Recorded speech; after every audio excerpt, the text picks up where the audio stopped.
Iya, aku minasan, welcome back again with Mr. Gini sini. Jumpa lagi di breakdown anime One Piece. Ya, anggap aja kan anime beberapa belakangan ini ya bagus Rek. Jadi ya Mr. Gini terpaksa, kok terpaksa sih? Ya pengen aja untuk breakdown animenya. So, bisa kembali lagi, langsung aja kita breakdown Rek. Let's go. Guys, episode 1049 mengambil judul Luffy Soars Revenge Against the King of the Beasts. Adapun bahan adaptasi episode kali ini berasal dari manga chapter 1025. Yes, as always only one chapter yang digarap. But kalau boleh jujur ya, pacing di episode kali ini benar-benar bagus dan gak ngebosenin. Ya alhasil durasi 23 menit lebih berasa cepet banget. Oke, seperti judulnya ya, episode 1049 punya dua momen utama di dalamnya. Pertama soal upaya Yamato menahan Kaido hingga Luffy tiba, dan yang kedua adalah usaha Momo serta Luffy menyusul ke atap Onigashima dengan segala lebih kurangnya Momo dalam mengendalikan naga yang ada pada dirinya. Kita bahas perihal Yamato versus Kaido dulu, oke? Kaido versus Yamato. Guys, baik Kaido maupun Yamato masih saling bertukar serangan, melanjutkan apa yang telah mereka lakukan di episode sebelumnya. Pertarungan keduanya lebih intens sih, karena saling beradu pukulan karena mereka yang tentunya berkekuatan penuh. Bagian keduanya sempat beradu Raime Hake dengan dampak luar biasa gila di sekeliling.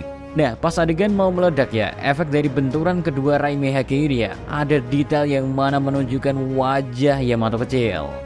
Ini detail keren abis, lantaran benar-benar menggambarkan bagaimana niat pembalasan Yamato kepada sang ayah atas semua yang telah dilakukan Kaido kepada Yamato di waktu kecil. Baik kepada Yamato sendiri maupun ke orang lain yang selama itu juga banyak membantu Yamato melewati masa sulitnya. Nah, benturan kekuatan tersebut rupanya sukses membuat Kaido meneteskan darah dari dahinya. Di sisi lain, sebagai bentuk pertahanan ya, Yamato menggunakan teknik bernama Kagamiyama. Teknik ini memang jadi salah satu bentuk pertahanan terbaik. Bayangin ya, gebukan Kaido ini powernya kayak gimana kan? Siapapun bisa pingsan sekali pentung sama Kaido, apalagi dengan kekuatan penuhnya. Tapi dengan lapisan es yang menutup bagian tubuh Yamato, Kagamiyama ini ya nampak seperti armor yang mempertebal ketahanan Yamato dalam menerima serangan. So, ini yang bikin Yamato bisa bertahan dari Raime Hake, mengingat Luffy bisa dibikin KO dengan ini. Well, meski demikian, mengingat ini tak sering digunakan ya, nampaknya ada batasan tertentu dalam penggunaan Kagamiyama. Selain pertahanan yang kuat, fakta dibalik penamaan Kagamiyama ini juga gak kalah menarik guys. Sebab semisal kalian cari informasinya di Google, Kagamiyama Kabuki merupakan sebuah pertunjukan teatrikal khas Jepang yang menceritakan pembalasan dendam wanita di istana para samurai. Mengingat ada unsur dendam dalam pertarungan Kaido dan Yamato tersebut, ini jadi informasi yang sayang sekali untuk dilewatin ya Kasoda Sensei sih. Oke, lanjut ke pertarungan. Seusai bertahannya, Yamato kini mencoba melakukan inisiasi duluan, yang mana dirinya melancarkan teknik bernama Himorogiri alias tebasan es. Another fun fact ya, nama Himorogiri sendiri merupakan sebuah altar yang digunakan oleh warga Jepang untuk bersembayang yang dianggap suci. Oke, back to point, serangan tersebut sukses membuat Kaido tersungkur ke tanah, tapi gak dalam waktu yang lama sih. Terus Kaido mulai memprotes Yamato terkait dengan wajah yang sama dengan para wajah samurai Wano Kuni yang menantangnya. Kaido lantas melawan balik Yamato dan membuat Yamato sedikit kewalahan sih. Kaido juga menambahkan semisal Yamato gak punya teman ataupun orang-orang yang menyayanginya, dan dari sini pun ya flashback Yamato dimulai. Kilas balik lagi. Sedari kecil Yamato memang udah harus bernasib kurang baik guys. Dibiarkan hidup sendirian, makan juga sulit. Sekalinya ada yang ngasih bantuan pun langsung diberi hukuman oleh Kaido. Kalau kata Kaido sih, itu jadi cara Kaido dalam membimbing Yamato. Wow, ngeri emang ya kalau Oni alias iblis diberi kesempatan ngasuh anak. Nah, ada 3 momen utama dalam flashback tersebut. Pertama, pertemuan Yamato dengan ketiga daimyo sekaligus samurai hebat, yaitu Uzuki Tempura, Fugetsu Musubi, serta sosok yang sempat heboh karena dikira punya hubungan dengan Zoro, Shimotsuki Ushimaru. Wah, ketiga daimyo ini terbilang jadi jembatan Yamato makin kagum dengan Oden.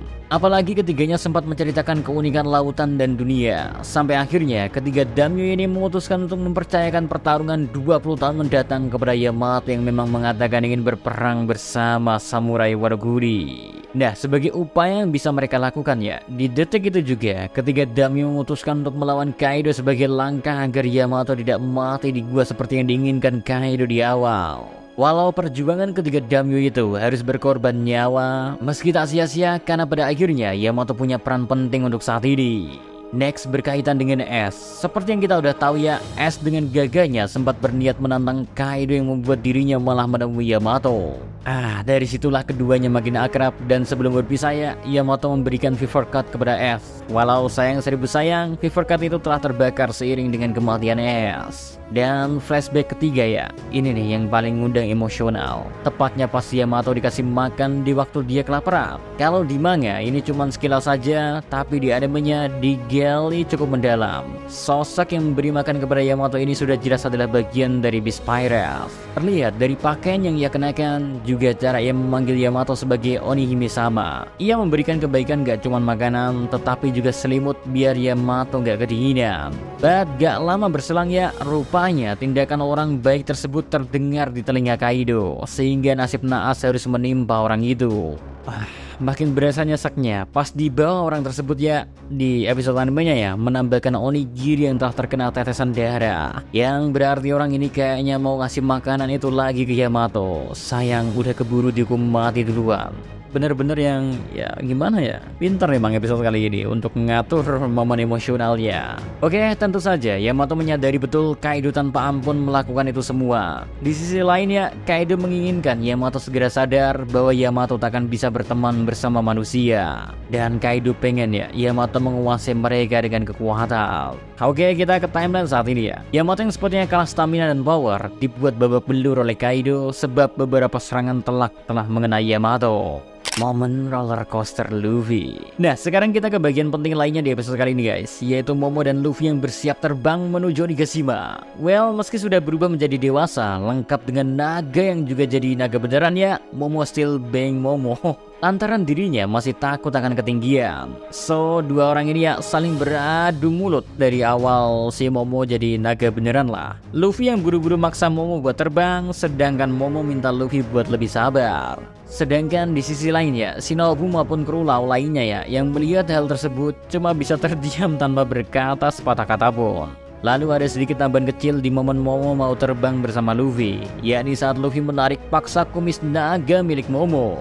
Kalau di manganya, Momo dan Luffy udah tiba-tiba terbang, sedangkan di animenya ya, Luffy sempat menarik-narik kumis Momo layaknya tapel, dan gak lama berselang ya, Momo akhirnya benar-benar bisa terbang. Luffy pun mengikuti Momo dengan naik di atasnya. Permasalahan terbang udah di atas ini, tapi masih ada permasalahan lainnya. Momo gak buka matanya saat terbang. Alhasil ia cuma mengandalkan omongan Luffy aja. Secara arah sih udah bener, tapi tetap ya pendaratannya yang bikin gak mulus, sempat bikin Luffy jengkel juga. Oke, sebelum kita ikut marah-marah, mau bagaimanapun buat Momonosuke ini masih sulit ya. Lain dengan Kaido yang udah bertahun-tahun menggunakan wujud naganya, Momo masih baru dengan sifat kekanak-kanakannya meski tubuhnya telah menjadi dewasa. Oke, back to topic again. Karena Momo yang tak membuka matanya ya, alih-alih ke atap Onigashima, Luffy dan Momo malah nyusruk ke berbagai lantai yang ada di dalam istana. Dan kita pun diperlihatkan beberapa karakter tengah sengit dalam pertarungan mereka. Mulai dari Zoro yang melawan King, Sanji berhadapan dengan Queen, sampai duet Kid Lau menantang Big Mom. Tak lupa ya, reaksi juga dimunculkan oleh seluruh petarung di Onigashima lantaran bingung kok bisa ada naga lain selain Kaido. Nah, di sini guys, perbedaan kembali disajikan. Kalau Chopper memperhatikan Luffy sambil menangis dan bersyukur kalau Luffy baik-baik aja. Dan ini gak ada di manganya. Sepertinya melengkapi momen dimana Chopper sangat cemas ketika kabar Luffy kalah diumumkan. And setelah petualangan penerbangan layaknya roller coaster ya, tibalah Luffy dan Momo di atap Onigashima guys. Duet Yamato Luffy. Wow. Buat momentum selanjutnya ya, jujur agak sayang sih semisal gak ditonton dengan kualitas full HD. Sebab kita disajikan momen epic kalau Luffy dan Yamato yang secara bersamaan menyerang Kaido guys. Luffy bahkan sempat menggunakan Gear Force, Snake Man, teknik yang udah cukup lama gak kita saksikan. Sedangkan dari Yamato, dirinya bersiap melancarkan Shinsoku Hajiraku. Serangan Yamato tersebut kemudian berduet dengan Gomu Gomu no Jet Calfrain milik Luffy.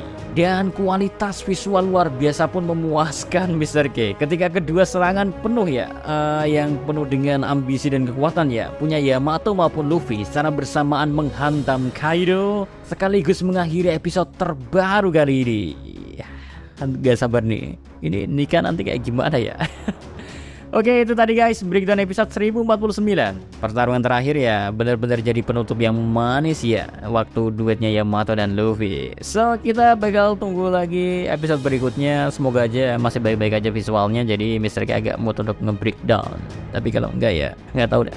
So see you again next time. Adios, stay safe everyone. Salam.